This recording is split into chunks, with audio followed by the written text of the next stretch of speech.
एक पंडित दंपति मांग मांग कर अपना गुजारा बसर बड़ी मुश्किल से करते थे।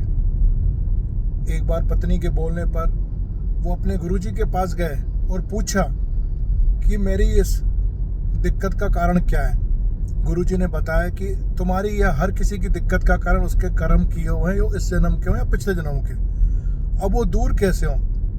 तो गुरु ने उनको कहा कि तुम जो भी मांग के लाते हो, अपने घर में नियम करो कि कोई भी तुम्हारे पास आता है, अतिथि हो या मांगने वाला, कुछ ना कुछ उसे जरूर खिलाओ पिलाओ, उसकी सेवा करो। गुरु की आज्ञा मानकर उनके घर में जो भी वो मांग के करके लाते थे, कोई भी अतिथि साधु संत मांगने आया, अपनी क्षमता अनुसार उसकी सेवा करते रहे। बहुत लंबा समय हो गया।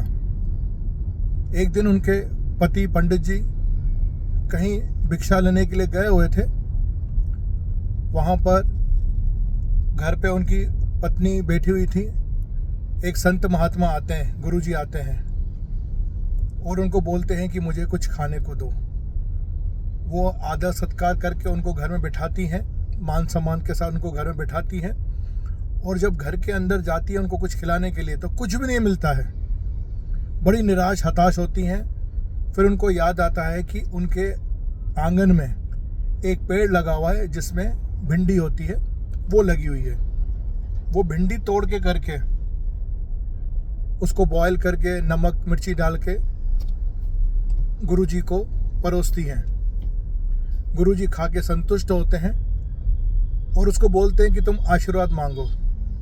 तो वो बहन माता बोलती है कि हमारी इस दुख गरीबी से हमको निजात दिलवाई है।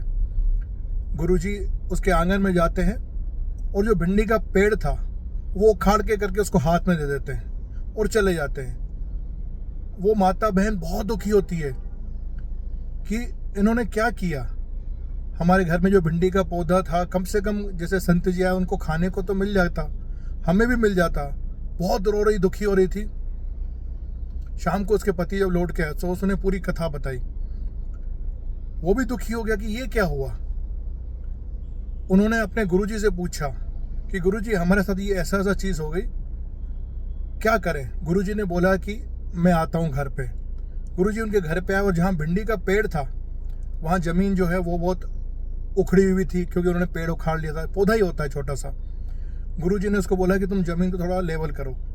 जैसे ही वो जमीन को लेवल कर रहे थे पंडित जी, क्या देखते हैं कि एक टन से आवाज आती है। गुरुजी ने उसको बोला कि यहाँ से खोदो। उन्होंने वहाँ खोदा तो सोने से अशर्पियों से भरा हुआ मटका मिला। तो गुरुजी ने उसको बोला अपने शिष्य को कि देखा, कभी भी किसी की सेवा की हुई व्यर्थ नहीं जाती है, और गुरुजनों पे विश्वास करोगे तो वो भी व्यर्थ नहीं जाता है। कई बार क्या होता है कि हमारे गुरुजन जो बोलते हैं, ईश्वर परमात्मा बोलते हैं, हम उनको मानते हैं, उनकी बातों को नहीं मानते हैं। तो अपने गुरु ईश्वर परमात्मा जो बोलते हैं उनकी आज्ञा का पालन करिए, सब्र रखिए, सब अच्छा होगा। जय हिंद, जय भारत माता की, जय सिया राम।